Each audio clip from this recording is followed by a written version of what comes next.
So, cool guys, welcome back. Seen a good mix of new faces and familiar faces today. I'm gonna start with a warm-up. Are you conscious now, guys? Are you conscious now? No? Why not? You're not? But are you consciously saying no? Well, what do you define as consciousness? No, I asked you first. Well, I'll cover that later. Let's jump to other participants. Are you conscious now, Ali? You think so? Why?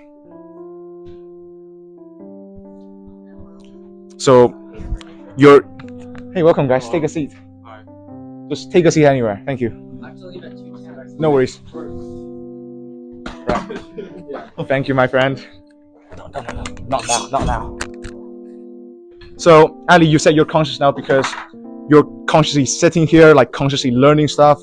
You can feel the information you learn, right? Correct? Right.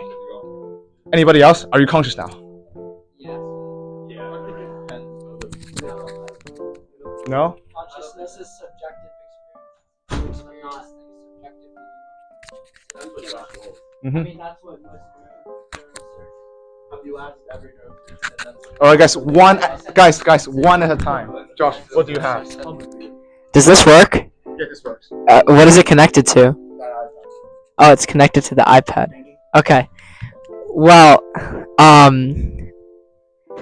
think that consciousness is defined by the ability to combine subjective and objective experience. Subjective experience is your perception of reality, and objective experience is reality. So if I look at that portrait right there and I say that's Julius Caesar, I'm able to perceive that as Julius Caesar, and it's both my perception as Julius Caesar, and it literally is a portrait of that Julius Caesar thing. The ability to define it and experience things in that regard is what makes consciousness. And to a dog can say, a person wants to give me a treat when they're holding a treat, and they recognize treat. To them, that is subjective to them. And objectively, you are trying to give them a treat. So anything that experiences reality through more than one lens is conscious. Very good. So Josh just gave us a very sort of like academia, very accurate statement. To put that in very simple terms, consciousness is just the subjective ability to feel stuff, right? And since most of you guys, DJ, said you are conscious, so we're pretty certain that we can subjectively feel things. But why do we have the ability to feel things, right? I always pick on Luke when he spilled that bowl of ketchup on the floor, right? When the floor touches the ketchup, the floor is not feeling anything. But when our mouth touches the ketchup, we are feeling anything. We are feeling something, right? Right, DJ? You're consciously feeling something. So, why is that the case? Is it because of our brain? Do you think studying the brain can explain consciousness? Just write down your thoughts. It's not meant to be like a rigorous argument. I just want your intuition. Keep it on the back of your head. Meanwhile, I realize I'm wearing the wrong costume, so give me a moment to dress up.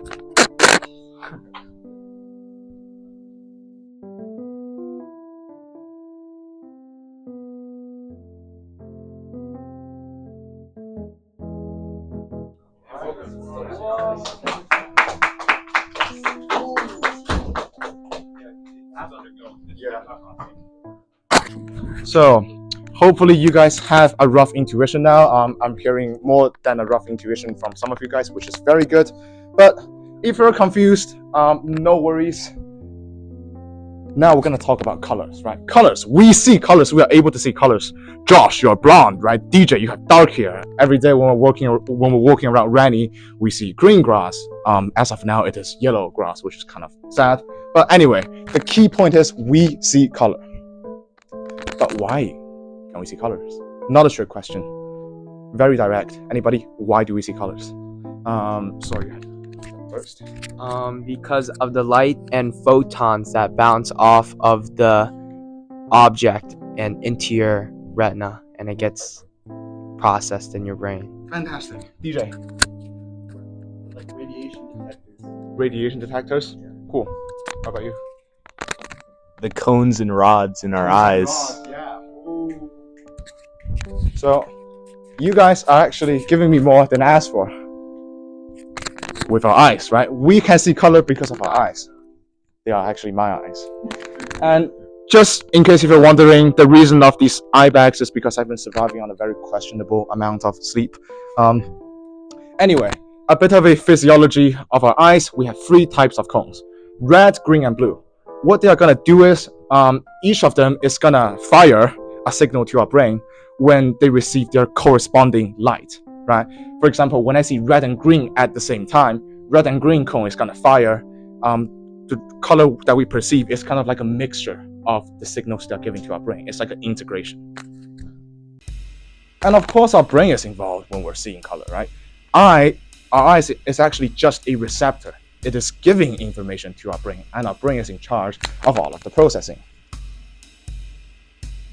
If our nervous system goes wrong, we will have trouble seeing color, quite a lot of trouble. Has any of you guys who's been an athlete experienced a concussion? You, Josh? Can you share your experience briefly? I've had 2 concussions in my lifetime. The first one was when I got hit in the head when I was 13. The second one was when I got hit in the head when I was 14. The first one was pretty mild. I didn't have anything visual. I just got really sick and tired. The second one, I had to go to the hospital because I was vomiting. But in terms of vision, I had double vision and blurry vision, and not particularly. I didn't really notice that. Thank you. So, did anybody else had like this concussion that changed their color perception? Yes, Ali. When I was like 12, I got hit in the back of the head with the boom of a sailboat, and I was just seeing like everything was kind of like darker and dimmed down a bit, and I had some tunnel vision, I guess. No, it's still on. So the reason of us like having this change in color perception when we're sort of being hit by a hard thing is because there are neurons inside our brain that are in charge of creating this color perception. Well, when they are hit by hard stuff, they malfunction. Therefore, our color perception malfunction. It's pretty plausible with all of those information I gave you now to say that we can see color because of our brains or because of our eyes. Hey, take a seat, please. Right?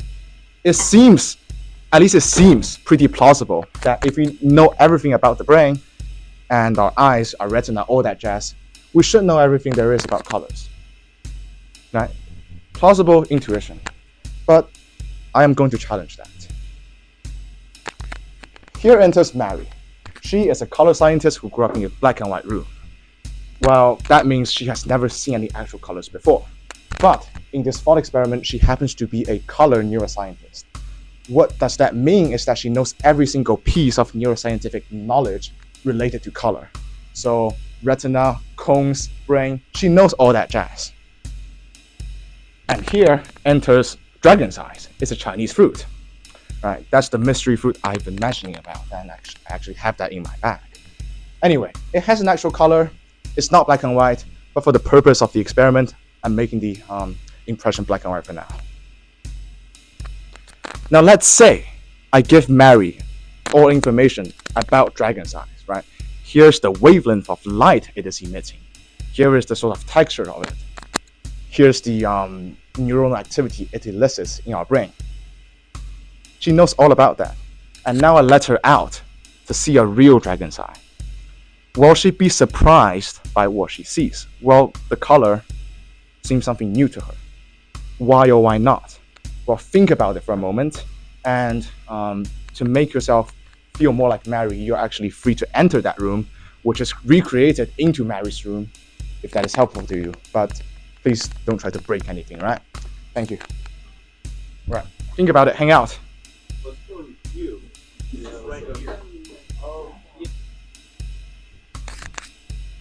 And now, who's a good thespian? Who's a good thespian? So, here's a bit of an activity right now. I want 2 of you guys. One of you are gonna pretend that you are Mary, but you are completely surprised. The other one is gonna be the Mary that is unsurprised. I'm gonna let you go into that room, put yourself in your shoes again, and later I'm gonna ask you guys to come up stage and explain why are you guys surprised or not. Can you do that? Which side are you choosing? So, Unsurprised. Cool. The most capable always chooses the most challenging. Right, who's gonna go with the surprised Mary? Ali? Cool. Alright. If you guys don't mind, please put on those two white lab coats back there. Hang out in the room for a bit more, for a few more minutes. Think about your explanations. Why are you surprised? Why are you not surprised? When you guys come up stage, the audience will be asking you questions as well, okay? And when they enter the room, I'm gonna hand out dragon's eyes in this real color. Is the other way? Okay, all right. Go ahead, enter the room. You're not allowed to see dragon's eye. It's cheating. Yeah, see you on the other side. Now guys, this is the real color of dragon's eye, all right? Take some if you want. I thought this was called bleach. No, this is not bleaching. Don't mention any words about color. They are not allowed to know it. I eat it? Yeah, eat it. I'm gonna show you how you eat it, right? It's kind of like lychee. There's a peel on the outside, and you peel the outside peel off, and on the inside you can just directly eat it. Wait, no, there's a seed. There's a seed inside though, so don't swallow it. Just pass it on.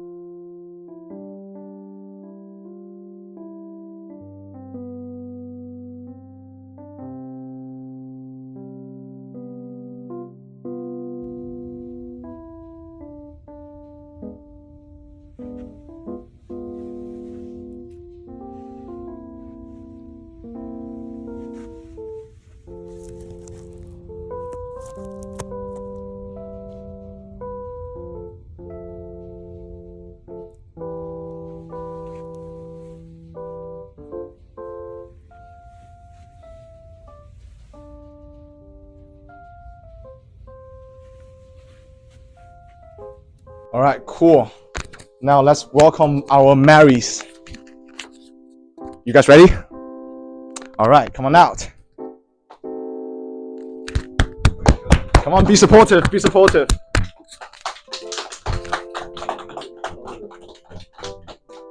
Now I would like the surprise Mary to go first. All right. Can you give? Lychees, or the dragon. I messed that up, but no worries. So the only color you can see right now is that. Not. Yeah, it's that. Now here is what does a real dragon eye looks like. Are you surprised? Yes. Why? Go ahead. Even though I know everything about color, I've never seen something like this before. I've never I've never experienced. Yeah, I've never experienced a color like this before, and it's completely new. It's like the first time on a roller coaster, the first time doing something new. I don't know. It's surprising, I guess. Right, thank you. Feel free to have a seat or stand up here if you want. But... All right, unsurprised, Mary. This is a dragon's eye. All right, nothing new. Right? No, I have to say I'm very unsurprised, maybe disappointed of my lack of being surprised. But I am not surprised because I know every single thing there is to know about color. And I think by knowing that, I can I'm going to go to actually an example I actually discussed with you yesterday about this. Of if I were to research a movie, and I'm not just saying read one review, but do a real deep dive into a movie. I watch interviews with the director, with the lead actors, with all the actors, and understand the creative choices, and then I go and see the movie. I'm not going to be surprised because I know what's happening in the movie. I'm just seeing it in a visual working form, but all I know about the movie, I already know. You already know. So that's why I would say, I would apply this example to color and say I know it's not that I know almost everything, because if I know almost everything about it, or close to almost everything, I still probably would be a little surprised. But if I'm truly an expert in that field, I should not be surprised. All right, thank you. Just stay up here for a moment. From a while ago, from what I was hearing from your conversations, this view is actually more of a controversial view. Now that you heard our expert opinion from the unsurprised Mary, does any of you guys want to ask questions? Does any of you guys think perhaps this argument is questionable? I feel like even if you had never seen color, just the idea of seeing it fires away at different like brain waves, and like even the fact of just seeing it must activate a different part of your being that just being told that either from reading it or hearing it can't hit in the same way purely that the purely visual way can. So yeah, I guess my same should I ask a question? So what would you say to that? No other part of your feeling or being or brain was taken aback by this new discovery? I would say that's a very good point, and I like the questions you're raising. I think that the thing is, black and white, they are still colors, so you are experiencing some form of color, just not the wide spectrum and range of colors that we see. So I think there would be a part, at least the similar part of your brain that would be still activated. So I would say that if I was blind and I were to see for the first time, I would say, yeah, of course that's going to be a new experience, because that's something that you don't have any even close approximation to what that is like. But I have hints, I have small things that I would say are approximations to color, so I can use that to maybe get a mental shortcut to seeing color. Yes, Miss Curry. Up to this point, you can identify the color black and the color white, correct? What color was that dragon eye? How do we name that color? So if I were not to be able to, so I only have identified black and white, do I know the name? Yeah, because you say you know everything about color. Well, I would say that I would look at what the black and white thing is and understanding how the light bounces off it. I think if you were an expert scientist, there probably is a calculation you can do. So by the rules of the thought experiment, Mary is allowed to know red, white, green, whatever. She knows everything physically about them, like what kind of wavelength are they, what response do they elicit. She knows that they exist. Nevertheless, she's never seen them, right?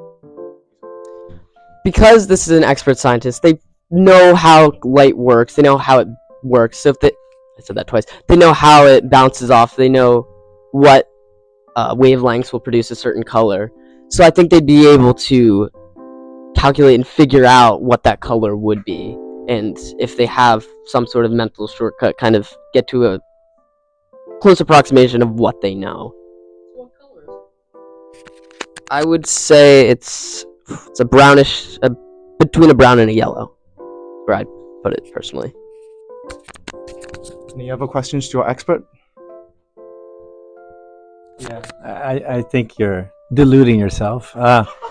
Because if you had to describe, with all your knowledge, if you had to describe a picture in black and white of the dragon's eye fruit, if you had to describe it before you'd actually seen it, you would have been unable to describe anything different from the picture that was black and white. Having never experienced a thing, you have no way of saying other than what you had seen before. Like, I don't know. I don't think if I had asked you to describe a color before you had seen it, no matter how many technical features you'd tell me, what you describe would be indistinguishable to you from the black and white picture. I don't know if that makes sense, but I still think you're full of it. Thank you. DJ? Because the thought experiment implies Mary has all of the information about the color, right? Like with no exceptions except for purely visually, right? So she, before seeing it, she could Mary could literally just like write down all the information she knows about it, and then that is what it is.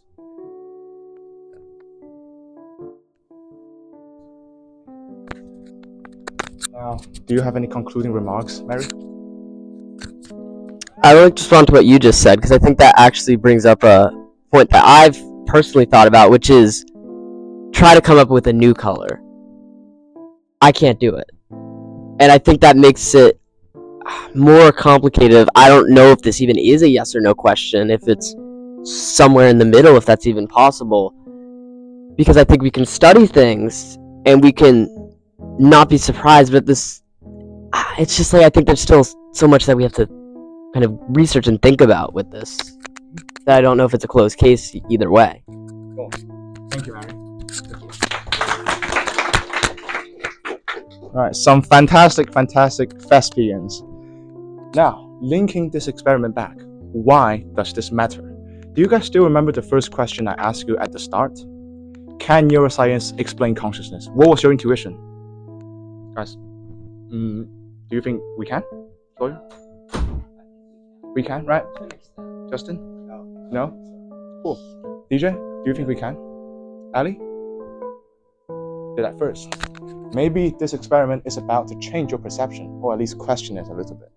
So, if you think Mary is surprised, just like how most of you do, the experience of color is new to her, despite she knowing every single neuroscientific knowledge, right? So this is kind of hinting, perhaps the experience, the conscious feeling, is something that is quite different from neuroscience. So therefore, if you think she's surprised, this implies that you believe we cannot fully explain consciousness with neuroscience. However, if you think Mary is not surprised, this will imply that you believe we can explain consciousness fully with neuroscience. So, has your thought been changed? Right, seeing a few nods, seeing a few shakes. That's about normal. Right, so that's about it for today's content, but there's still 7 minutes for a bit of a story time, like why am I doing this? I feel like it's a good time to talk about this since we have a good amount of new people. So, around 1 or 2 years ago, I found out that consciousness science, it was not very well perceived. Neuroscientists thought this is not scientific. Businessmen don't think this is profitable, right? Theologists think we're delusional. We should leave it to God. We're too dumb.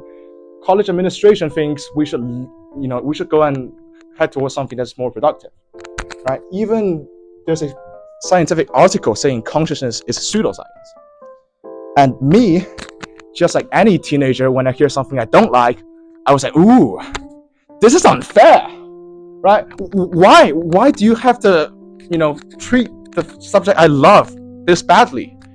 This is so unfair, right? Why are you even doing this? So for a long period of time, I was wondering, what's the reason of them thinking that? Why do they think consciousness is pseudoscience? And then I went to this conference of consciousness last April in Tucson, and that gave me the answer. So, in the conference, there's a bunch of people from a bunch of disciplines. You have psychologists, neuroscientists, philosophers, and I happened to come across a bit of a beef between the disciplines. So, neuroscientists sometimes they will say, haha, philosophers, those, dum-dums, they just think empty thoughts. They never actually do anything, right? That's why they don't earn money, whatever. Philosophers, they're gonna be like, haha, neuroscientists, you're headless nerds. You're clueless about what direction are you going towards. Now, I'm not saying I know better than these scientists, but something that I did learn from that experience is perhaps hostility and prejudice perhaps comes from a lack of understanding, right? Neuroscientists, obviously, they specialize in neuroscience, but they may not know that much in philosophy. That might be the root of their prejudice. You might be like, cool. How does this have to do anything with me, right? When do I get involved? And again, Tucson gave me the answer. In Tucson, I met these two people. This one is Professor Susan Blackmore. This one is Dr. Amy Shoshenko. I kind of blocked their faces due to privacy reasons. But anyway, they wrote this textbook that I was reading about. The textbook was basically an introductory course in consciousness. And in the conference, they actually announced their first edition. The first copy of their newest edition. and I happened to buy the first copy, and they gave me some signatures. Anyway, I thought, hey, since now I have these people backing me up, since now I have this textbook, maybe I can spread understanding by teaching this textbook, right? That seems something plausible. So my sort of grandiose overarching goal is to like make consciousness science reputation a little better by eliminating the misunderstandings. But still, why am I having a club here? Other than those grandiose goals, I want to introduce you guys to this fascinating field that I'm interested in. And also, since we're not currently offering psychology, I wish to fill up this void for those of you who are interested in psychology. And most importantly, I want you guys to have fun, right? How many of you guys have fun today in that room? Right? Pretty much all of you. I want to again, raise your hands. All right, yeah, I know this is my ego working, but still, I'm allowed to have ego.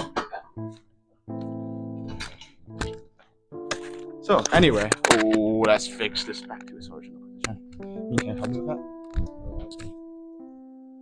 So yeah, most importantly, I want you guys to have fun, and seems like I've been doing a decent job. All right, thank you, and that is the nature of the mind. See you next time. Here's a list of people who's been helping me massively throughout the past 1 year. I wouldn't be here because I wouldn't be here without them. So yeah, here's a list of contributions. Huge shout out.